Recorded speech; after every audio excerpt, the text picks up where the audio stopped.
Hello, students. Today our topic is the C++ introduction. It's a very first unit, and before learning any programming language, we should understand the basics of programming language, right? That's why C++ introduction. Uh, C plus plus के concept को समझने के लिए हमें ज़रूरी है कि उसके जो बेसिक्स हैं, क्योंकि सी प्लस प्लस और को हम दूसरे नाम से भी जानते हैं, that is object oriented programming language, right.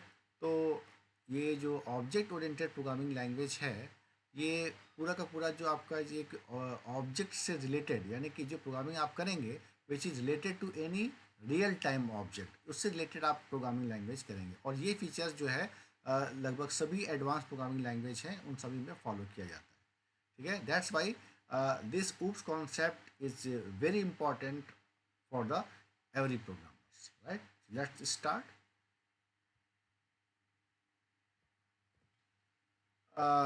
सबसे पहले जो इसकी डेफिनेशन है, इसमें लिखा हुआ है कि C plus plus is the general purpose high level compiler based and object oriented programming language. There are lots of things you can see here. तो सबसे पहले हम बात करेंगे what is the general purpose, right? General purpose means multi-purpose.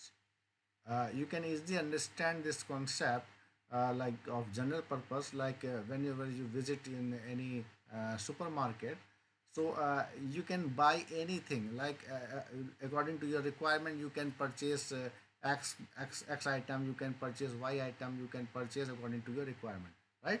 तो इसी इसी के आधार पर जो आपका जो C plus plus programming language है, ये एक जनरल पर्पस प्रोग्रामिंग लैंग्वेज है।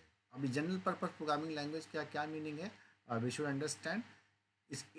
इसका मतलब ये होता है कि जो आप इससे इस प्रोग्रामिंग लैंग्वेज का यूज़ करके आप कौन कौन से जो एप्लीकेशंस हैं उसको आप क्रिएट कर सकते हैं। तो first of all you can see here, first of all operating system, you can design the operating system, because we know that कि without operating system there is no use of any means computer machine।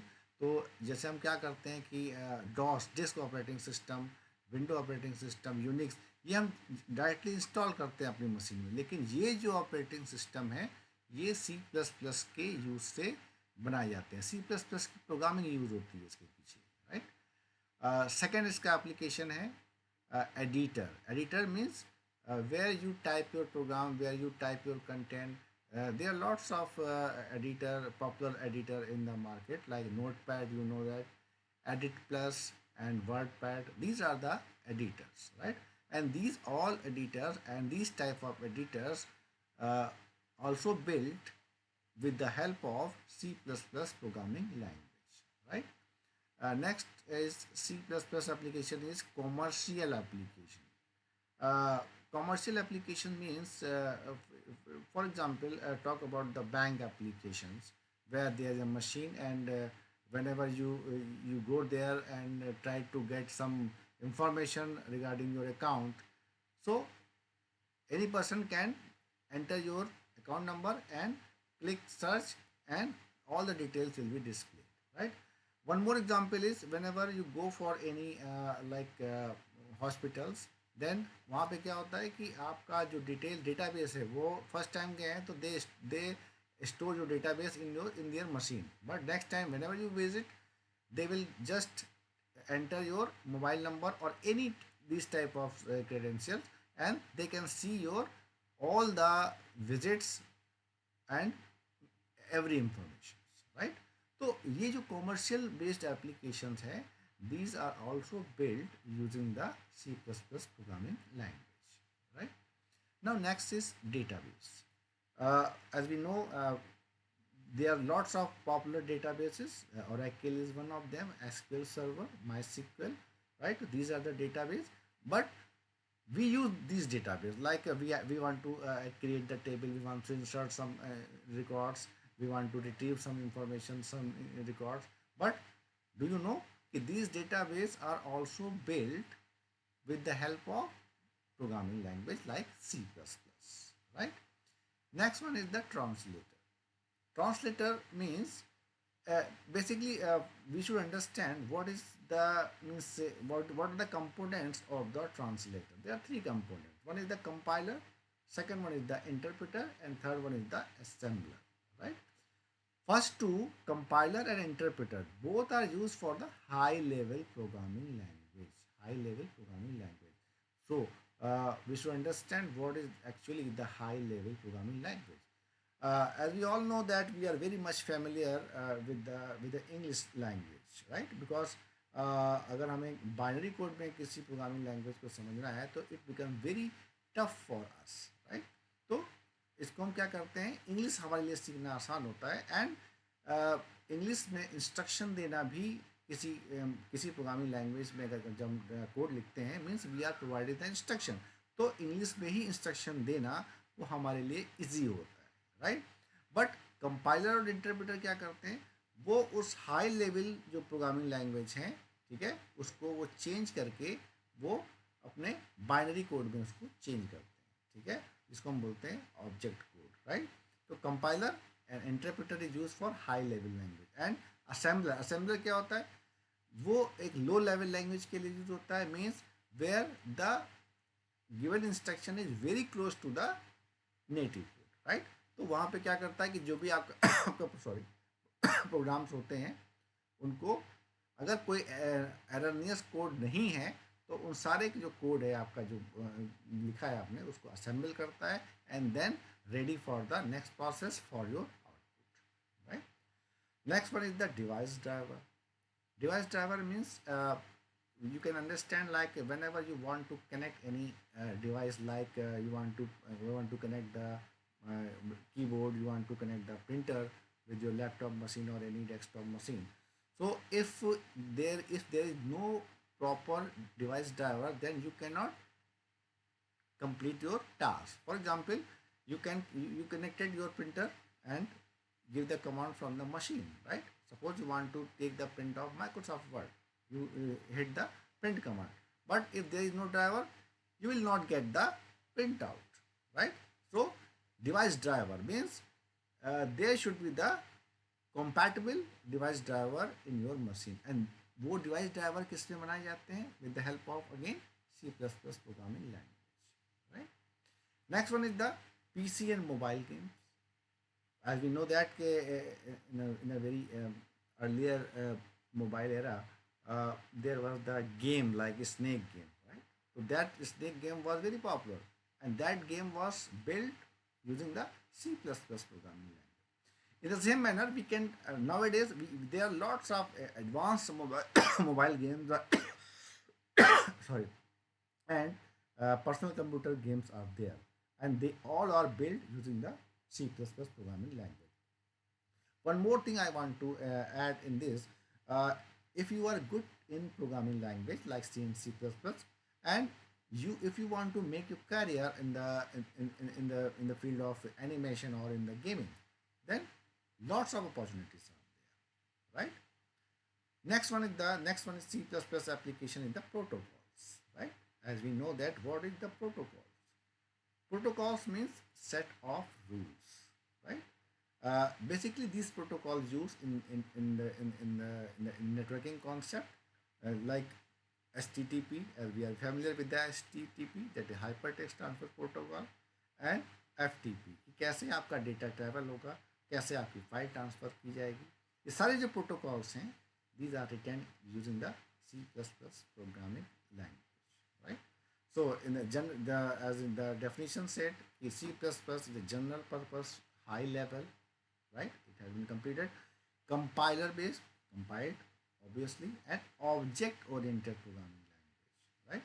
Because object oriented programming language, why object oriented programming language is very important, right? So we should understand. Before the object oriented programming language, when there was no idea about the object oriented programming language, softwares were also built at that time. But the problem was that कि जो software की जो accuracy है, जो quality है, वो इतनी ज़्यादा इफेक्टिव नहीं थी, यानी कि क्वालिटी बेस्ड सॉफ्टवेयर डिज़ाइन नहीं होते थे, राइट? जब से ऑब्जेक्ट ओरिएंटेड प्रोग्रामिंग लैंग्वेज आ गई तो उससे होता क्या है कि सपोज करो आप कोई भी सॉफ्टवेयर बना रहे हैं तो उन सॉफ्टवेयर को आप उसको रियल टाइम ऑब्जेक्ट से रिलेट करके रिलेट करने के बाद आप उसकी प्रोग्रामिंग लैंग्वेज करते हैं। ठीक है, इससे फ़ायदा क्या है कि इसके जो फीचर्स हैं वी विल डिस्कस लेटर। इसके जो फीचर्स हैं like inheritance, one I am telling you the few of the features of the object oriented, like inheritance, polymorphism, data encapsulation. Okay, तो इसके जो फीचर्स हैं वो आपके जो भी रिक्वायरमेंट है आपकी सॉफ्टवेयर की वो उसको फुलफिल करते हैं। ठीक है, फॉर एग्जाम्पल मान लिया पेन है, सपोज पूरा एक पेन है, एक ऑब्जेक्ट है। अब अब आप प्रोग्रामिंग करने जा रहे हैं, देन आप उस ऑब्जेक्ट के जितने भी एट्रीब्यूट्स हो सकते हैं उस सारे एट्रीब्यूट्स को आप कंप्लीटली एनालाइज करेंगे एंड उसके बाद अपनी प्रोग्रामिंग को स्टार्ट करेंगे। तो ऐसा करने से क्या होगा कि जो सॉफ्टवेयर में जो एरर आने के चांसेस हैं या जो क्वालिटी है या जो इनकम्प्लीटनेस है उसके चांसेस बहुत कम होते हैं। ऐसा नहीं कि ये सॉफ्टवेयर 100% बनता है, मेंटेनेंस का स्कोप हमेशा रहता है, बट जो पहले सॉफ्टवेयर बनते थे उनके कंपैरिजन में बहुत हद तक यहाँ पर इम्प्रूवमेंट हो जाता है, right. So this was the all about means the definition. Now moving to the next slide. Now as you know that we will talk about the software.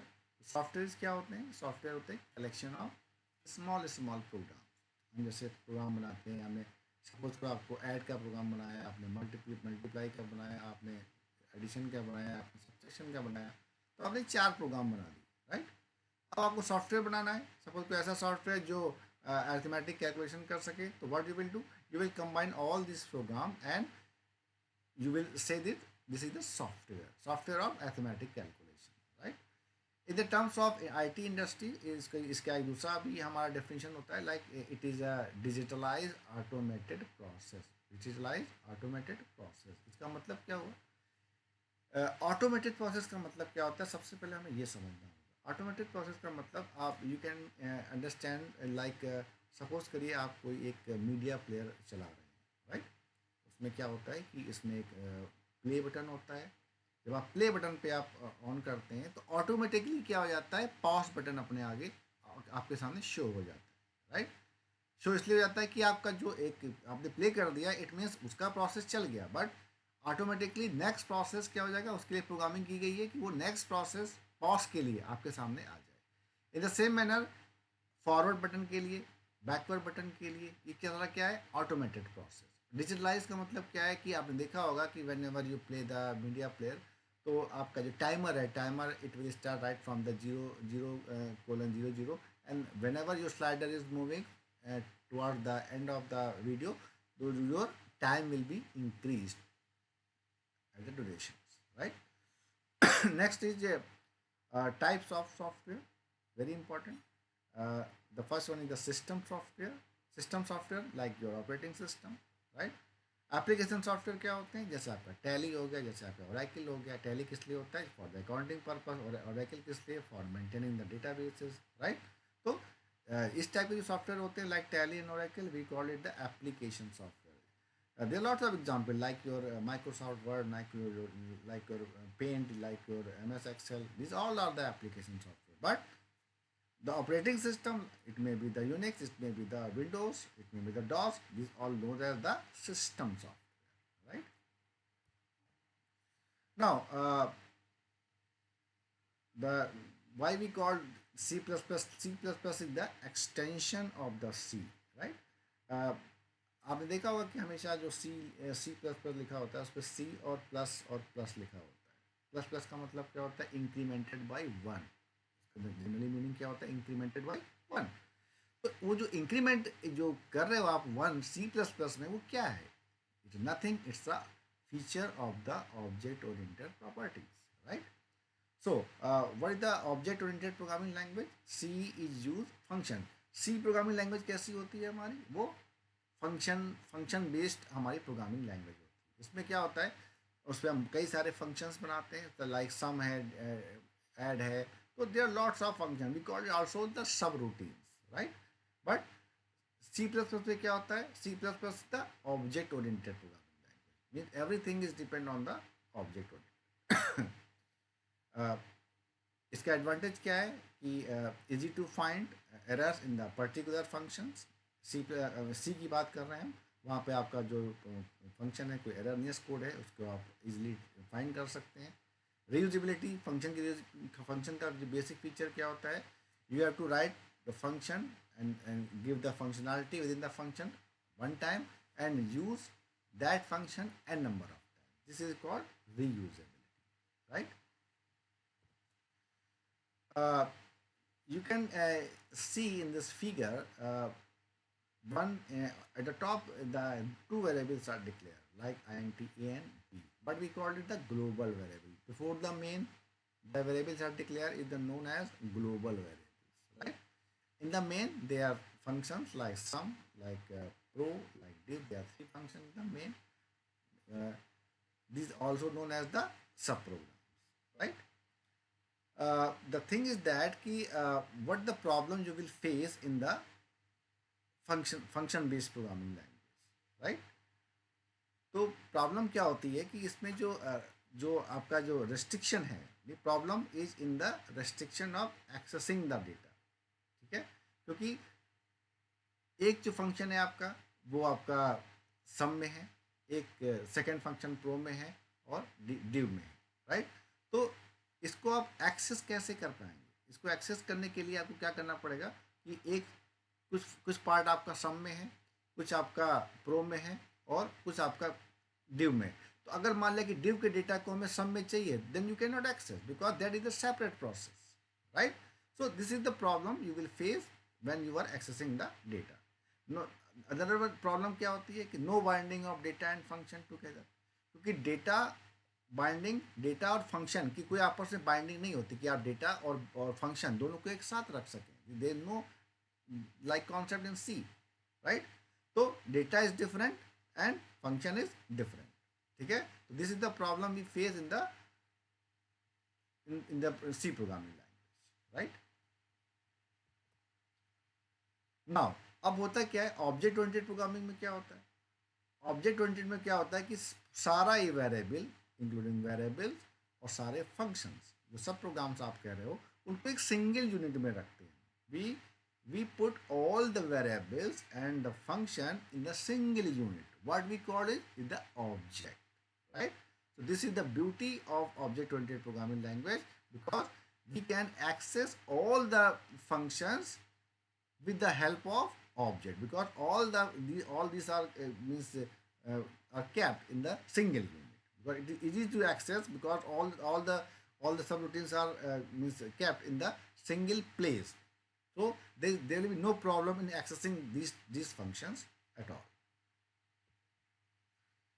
Now as you can see here, there are two objects, student 1 is the first object and student 2 is the second object, right? So as we there are some property of object 1 like id, name, fees, and course, right? And functions also, okay? So these property are related to the object 1, that is student 1, right? Now second one is there's the second student like student 2, this is the second object, and all these property are related to the for the student 2, right? So this function can access this object details. Means student 2 is the second object. Student 2, by creating the object of this particular class, we can access all the details of the student 2 and all the details of the student 1, right? You can see here class. As you know that in the C programming language में क्या होता है, वहाँ पर भी हम क्या करते हैं कि एक ऑब्जेक्ट ओरिएंटेड का एक छोटा सा कॉन्सेप्ट आता है सी प्रोग्रामिंग लैंग्वेज। कैसे आता है कि हम उसको स्ट्रक्चर के थ्रू हम उसको इम्प्लीमेंट करते हैं, ठीक है? We use the keyword struct, and here you can see the struct is the keyword and stu is the structure name. वहाँ पे क्या होता है, स्ट्रक्चर की प्रॉपर्टी क्या होती है कि स्ट्रक्चर के अंदर हम कॉम्प्लेक्स डेटा टाइप को रख सकते हैं, यानी सिमिलर टाइप के अलावा हम डिफरेंट टाइप के डेटा टाइप को भी रख सकते हैं। जैसे इंटीजर हुआ, कैरेक्टर हुआ, स्ट्रिंग हुआ, we can keep all the different data types in the structure, right? And structure declare करने के बाद भी हम क्या करते हैं, स्ट्रक्चर वेरिएबल्स लेते हैं। स्ट्रक्चर वेरिएबल का रोल क्या होता है, उन वेरिएबल्स के थ्रू हम स्ट्रक्चर के वेरिएबल, स्ट्रक्चर के अंदर जो वेरिएबल डिफाइन होते हैं वो इनिशियलाइज स्ट्रक्चर के अंदर नहीं होते। Remember, never the structure variable will be initialized within the structure, but without initialization there is no use of these variables. What we will do, we will initialize these variable outside the structure, right? So how you will initialize, first of all you have to create the structure variable, and with the help of structure variable you can initialize all the variables, right? इसका एक memory representation है कि like S1 एक हमारा क्या है, एक object है। वो ऑब्जेक्ट क्या कर सकता है, स्ट्रक्चर की जो आपकी जो प्रॉपर्टी है उसको एक्सेस कर सकता है। उसमें क्या है, आपका आईडी है, आईडी इंटीजर टाइप है, इट विल टेक 2 बाइट्स। उसके बाद क्या है, कैरेक्टर आपका एस एक वेरिएबल है, अरे टाइप का है। तो अरे चूँकि वो भी इंटीजर टाइप का है तो कितना बाइट ऑक्यूपाई करेगा, देखिए 6 बाइट। एंड नेम, नेम कैसा है, कैरेक्टर, कैरेक्टर आपका क्या होता है 1 बाइट लेता है। 20 byte will be occupied in the memory, and there will be the stack where this memory means location will be occupied, right? So this is the concept used in the structure concept in the C programming language, right? तो उसकी हम चूँकि अब C plus plus एक extension है C programming language का, तो कुछ प्रॉब्लम तो C में रही होंगी, तो प्रॉब्लम डिस्कस करेंगे। Problem in C programming language is structure data is public by default. सबसे बड़ा जो ड्रॉबैक है C प्रोग्रामिंग लैंग्वेज का वो ये है कि बाय डिफ़ॉल्ट जितने भी, क्योंकि वहाँ पर एक्सेस स्पेसिफायर या विजिबिलिटी मोड का कोई कॉन्सेप्ट यूज़ नहीं होता है, तो बाय डिफ़ॉल्ट जितना भी आप उसके अंदर डेटा रखते हैं, जो भी आप डेटा टाइप लेते हैं, बाय डिफ़ॉल्ट पब्लिक होता है। पब्लिक होने का मतलब क्या है, it is accessible by anyone outside the class, outside the structure, anybody can access this variables, and which is not secure. Data is not secure, right? This is the biggest problem faced in the C programming language. Anybody can access the structure data, right? In C structure, we can have only structure members. केवल हमारे पास variable, हमारे पास केवल structure member हो सकते हैं। अब structure member क्या है, इसको समझना पड़ेगा आपको। स्ट्रक्चर मेंबर, मैं फिर से करता हूँ, इसमें स्ट्रक्चर मेंबर क्या है, इंटीजर टाइप का एक स्ट्रक्चर मेंबर है, मीन्स सिंपल डेटा टाइप, ठीक है।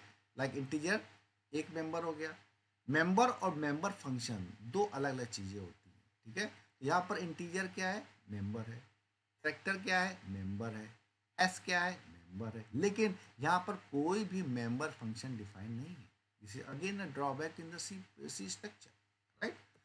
तो दूसरा क्या है, we can have only the structure member variable only, क्योंकि हमारे पास वेरिएबल हो सकते हैं, लेकिन चूँकि स्ट्रक्चर कॉन्सेप्ट हम C++ में भी यूज़ कर सकते हैं। तो C++ में क्या है, in C++ structure we can have structure member, यानी वेरिएबल भी हो सकते हैं हमारे पास, और मेंबर फंक्शन भी हो सकते हैं, right. But in C++ structure data member are also, वहाँ भी क्या प्रॉब्लम है, वहाँ पे आपका ये तो है कि वेरिएबल भी आप यूज़ कर सकते हो, मेंबर भी रख सकते हो, लेकिन अगेन स्ट्रक्चर कॉन्सेप्ट आते ही एक ड्रॉबैक आ जाता है कि बाय डिफ़ॉल्ट जो आपके जो स्ट्रक्चर के जो मेंबर्स रहेंगे या मेंबर फंक्शन रहेंगे वो बाय डिफ़ॉल्ट पब्लिक रहेंगे, और जब पब्लिक की बात आती है it means your data is not secure, that's why structure data is not secure, right. To avoid this problem we use the concept of class.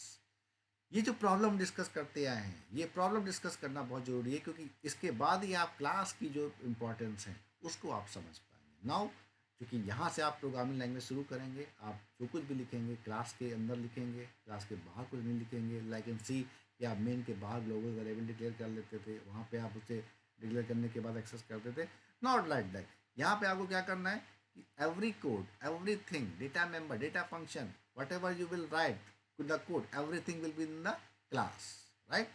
Let's discuss class concept. So advantage of using C++ is data can be secured using the access specifier. सी में हमने बात करी थी कि वहाँ पर data की security नहीं होती है, क्योंकि वहाँ पर कोई एक हमारे पास स्पेसिफायर नहीं है, मतलब विजिबिलिटी नहीं है, हम डेटा को प्रोटेक्ट करने का कोई कॉन्सेप्ट नहीं है। C++ में जो सबसे पहला जो जो जो जो इसका कॉन्सेप्ट है वो ये आया कि हमारे पास क्या होते हैं, एक्सेस स्पेसिफायर होते हैं। एक्सेस स्पेसिफायर मैं बता देता हूँ आपको क्या होता है, जैसे प्राइवेट, राइट। प्राइवेट एक एक्सेस स्पेसिफायर है। अब जो डेटा मेंबर प्राइवेट ब्लॉक के अंदर आएंगे वो वो डेटा मेंबर प्राइवेटली ट्रीट हो किए जाए। इसी तरीके से दो और हमारे पास एक्सेस स्पेसिफायर है, पब्लिक, राइट, और तीसरा है आपका है प्रोटेक्टेड, राइट। ये जो तीन एक्सेस स्पेसिफायर है जनरली ये हमें बताते हैं कि आपके जो डेटा मेंबर है उनकी जो एक्सेसिबिलिटी है वो कहाँ तक है, राइट। अभी हम आगे देखेंगे इसको। Using C plus plus structure we can not design the complex program. Yes, this again a problem. C plus plus का जो स्ट्रक्चर है, मतलब जो आप स्ट्रक्चर कॉन्सेप्ट जो आप सी में पढ़ते हैं वो स्ट्रक्चर आप सी प्लस प्लस में भी कर सकते हैं, राइट। लेकिन एक प्रॉब्लम क्या है कि सी प्लस प्लस स्ट्रक्चर के थ्रू आप बहुत कॉम्प्लेक्स प्रोग्राम को आप डिज़ाइन नहीं कर सकते, राइट। प्रोजेक्ट बेस्ड एप्लीकेशन आप नहीं बना सकते, लार्ज एप्लीकेशन आप नहीं बना सकते, because they are restrictions, right. कि एवरीथिंग इज पब्लिक, पब्लिक ही रखना है उसको। पब्लिक रखने से अगर मान लिया कहीं आपका ऐसा इशू है प्रोजेक्ट डेवलपमेंट में कि हमें नहीं इसे पब्लिक नहीं रखना है, then you can not do, because C plus structure इस टाइप का एक्सेस स्पेसिफाई का सपोर्ट करता ही नहीं है। लेकिन हाँ, जब आप क्लास की बात करते हैं तो इस टाइप का सपोर्ट आपका आता है, right. But we can do easily with the use of class and it properties. Yes, जब यहीं पर आपका जो क्लास है उसकी प्रॉपर्टी को इंक्लूड किया जाता है और प्रोग्रामिंग लैंग्वेज हमारी फिर एक अच्छे मोड में स्टार्ट हो जाती है, राइट। सो अब हम आते हैं कि भाई सी प्लस प्लस की प्रोग्रामिंग आप करने जा रहे हैं तो प्रोग्रामिंग कैसे करी जाए। सबसे पहले तो हमें ये समझना चाहिए कि because we are very new in the C programming language, तो उसको कैसे शुरुआत करी जाए। तो everything is in the class, जैसे मैंने बताया। क्लास क्या है? Class is nothing, it's a user defined data type. User defined data type, user defined data type और प्री डिफाइंड डेटा टाइप में क्या अंतर होता है? Pre defined data type like your integer, like your string, like your character, they are the pre defined data type. They वो आपको दिए गए हैं to use in your programming language. But class क्या होता है? Class user defined data type होता है, कुछ भी नाम आप रख सकते हैं। जैसे मैंने आप देख सकते हो यहाँ पर रखा है नाम STU स्टूडेंट, राइट। इसी तरीके से आप कुछ भी रख सकते हो, XYZ कुछ भी, राइट। इसे user defined data type, right. अब इसके अंदर शुरुआत हम कैसे करते हैं? सेकेंड लाइन में private oblique protected oblique public. ये नहीं कि इसको ऐसे ही लिखना है, इसका मतलब ये है कि आप अपने डेटा टाइप्स को, डेटा मेंबर्स को प्राइवेट कोलन के अंदर दे सकते हो, प्रोटेक्टेड कोलन के अंदर दे सकते हो, पब्लिक कोलन के अंदर दे सकते हो, राइट।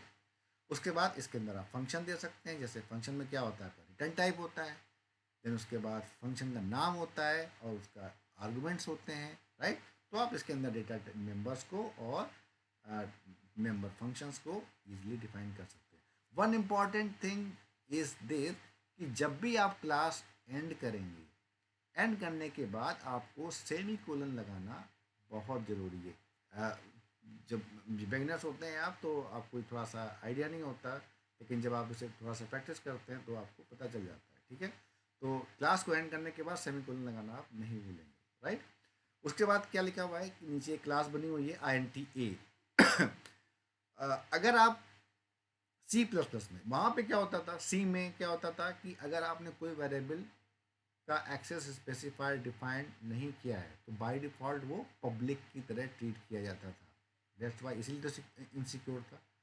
लेकिन यहाँ पर क्या है कि अगर आपने कोई एक्सेस स्पेसिफायर नहीं डिफाइन किया हुआ है और आपने वेरिएबल्स को डिफाइन कर दिया है, राइट, तो वो बाय डिफ़ॉल्ट आपके कैसे ट्रीट किए जाएंगे? वो बाय डिफ़ॉल्ट प्राइवेट डेटा की तरह से ट्रीट किए जाएंगे, जिसको हम बोलते हैं एक्सेस स्पेसिफायर या विजिबिलिटी लेवल, राइट। यहाँ पर एक सिंपल सा एग्जांपल दिया हुआ है जिसमें क्लास स्टूडेंट है और एक प्राइवेट डेटा मेंबर हमने कुछ डिफाइन किए हुए हैं, जैसे INT ID, कैरेक्टर नेम, और एक फंक्शन है हमारा गेट जो पब्लिकली डिफाइन है। ये रेंज डिफाइन का तरीका क्या होता है कि प्राइवेट कोलन दिया, इसका मतलब है उसके नीचे जहाँ तक कि आपका दूसरा एक्सेस स्पेसिफायर नहीं आया आता है तब तक सारे वो उसी तरीके से वो सारे उसी एक्सेस स्पेसिफायर के रेंज में आएंगे। जैसे आप देखो प्राइवेट के बाद क्या है? ID है और नेम है, उसके बाद पब्लिक आ गया, तो ID और नेम कैसे हो गए? हमारे प्राइवेट डेटा मेंबर हो गए। और पब्लिक के बाद क्या लिखा हुआ है? आपने गेट फंक्शन बनाया है, उसकी आपने उसकी बॉडी डिफाइन करी हुई है, राइट। तो गेट क्या हो जाएगा? पब्लिक डिफाइन हो जाएगा। बट वो एक और चीज़ है कि प्राइवेट डेटा मेंबर को केवल सेम क्लास के मेंबर फंक्शन ही यूज कर सकते हैं, ठीक है। Private data member can be accessible with in the function of the same class. Same class क्या है? Private data member ID name के लिए भी क्लास हमारी क्या है? स्टूडेंट है। गेट फंक्शन है उसके लिए भी हमारी क्लास क्या है? स्टूडेंट। दोनों की क्लास क्या है? सेम है। तो ये जो आपका फंक्शन गेट है ये आपके स्टूडेंट क्लास की जो प्राइवेट डेटा मेंबर है उसको वो एक्सेस कर सकता है, ठीक है। तो कुछ लाइंस लिखी हुई हैं यहाँ पे। Since get is a member function of the student it can access the private data members, right. This private data members can not be access, but अगर ये प्राइवेट डेटा मेंबर जो हैं वो क्लास के बाहर अगर कोई एक्सेस करना चाह रहा है तो वो एक्सेस नहीं कर पाएगा। सपोज कोई हमारे पास एक क्लास जो क्लोज हो रही है उसके बाद कोई एक फंक्शन है लाइक एक्स वाई जेड, वो प्राइवेट डेटा मेंबर कौन कौन आईडी और नेम को एक्सेस करना चाह रहा है तो वो नहीं कर पाएगा, क्योंकि वो जो है वो क्लास का मेंबर नहीं है, क्लास का फंक्शन नहीं है, राइट। केवल क्लास का जो मेंबर फंक्शन है वही आपके प्राइवेट डेटा मेंबर को एक्सेस कर सकता है, right. This concept is known as, क्या बोलते हैं इसको हम? डेटा हाइडिंग, ठीक है।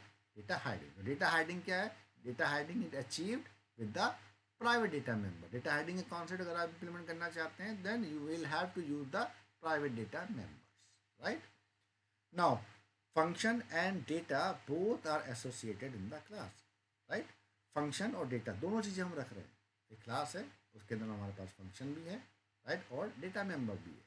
क्लास इज क्या होता है हमारा? Class is the combination of data member and member function, right.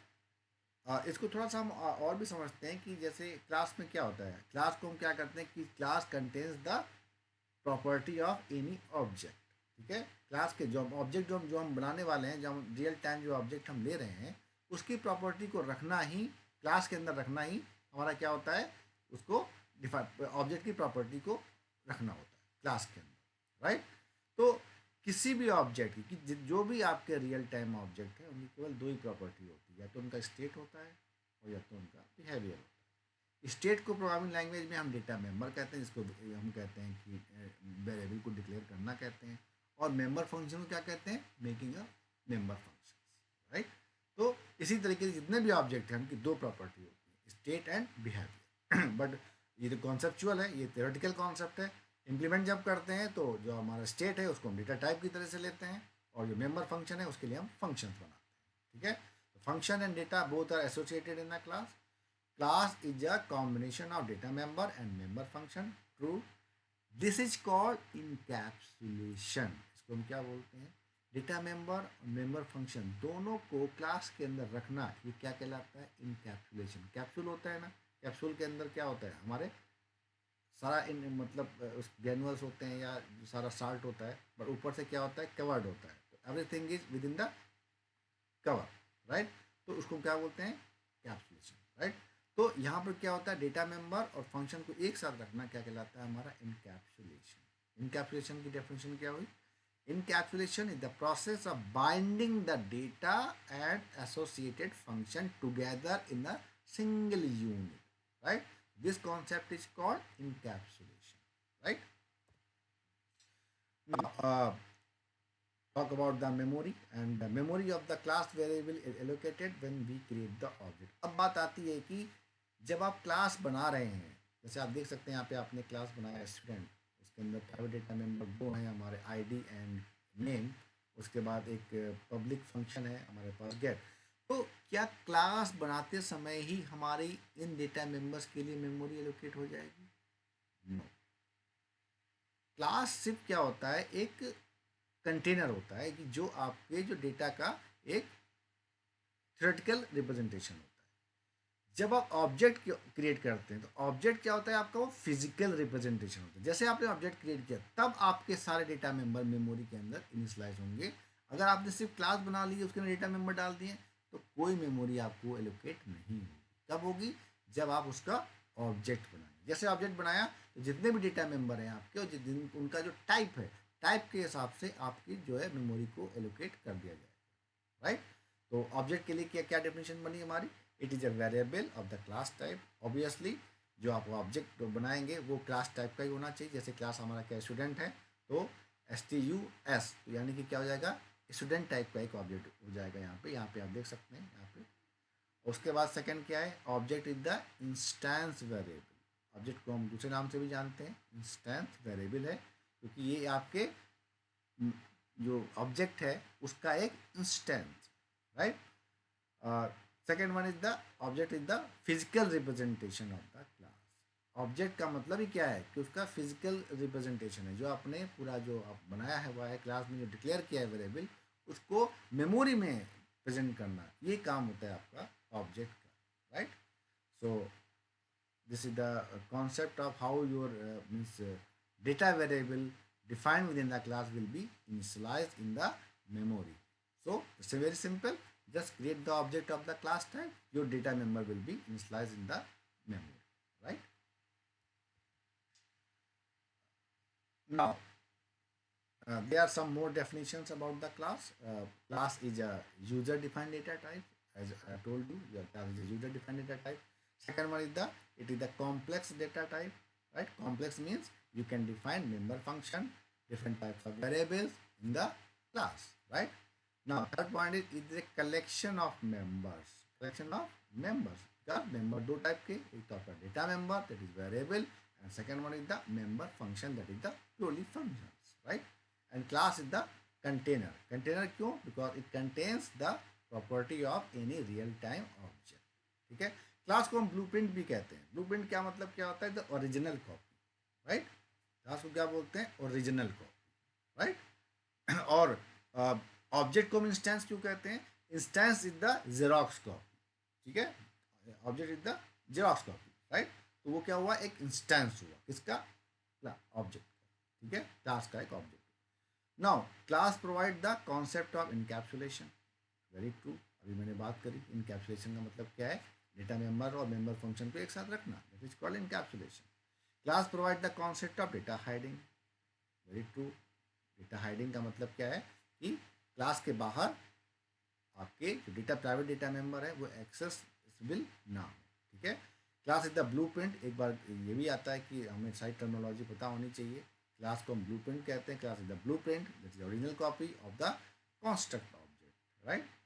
And is a logical copy of to create the object. क्या होता है, it is the logical copy to create the object. Object को create करने के लिए ये एक आपकी एक लॉजिकल कॉपी होती है, ठीक है, जिससे हम ऑब्जेक्ट को इजिली क्रिएट कर सकते हैं, ठीक है। This is the definition of the class.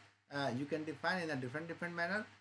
You should remember all these points so that you can better explain the concept of the class, and all these concepts like encapsulation, data hiding, member function, structure concept in C, structure concept in C++, what the problem you face in C, what the problem in the C++, right, how to declare the function, how to declare the object, how to access the data member, what is the memory representation of the object. These are all the concepts you must know, and you can after this you can easily explain the concept of the class and objects, right.